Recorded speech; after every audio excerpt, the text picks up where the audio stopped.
পাকিস্তান ও আফগানিস্তানের মধ্যে প্রাণঘাতী সংঘর্ষের পর পরিস্থিতি ক্রমেই উত্তপ্ত হয়ে উঠেছে। এ অবস্থায় উভয় পক্ষকে সংলাপে বসার আহ্বান জানিয়েছে ইরান ও ইউরোপীয় ইউনিয়ন।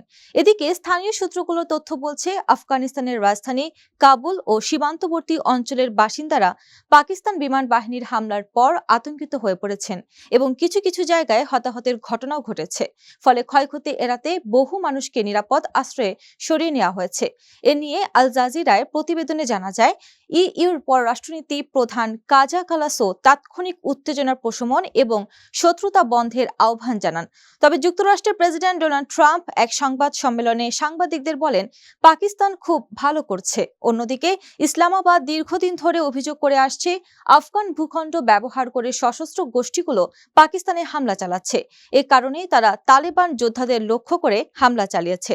তবে বিশ্লেষকদের মতে, সীমান্তে উত্তেজনা বাড়তে থাকলে তা দক্ষিণ ও মধ্য এশিয়ার নিরাপত্তা পরিস্থিতিকে আরও জটিল করে তুলতে পারে।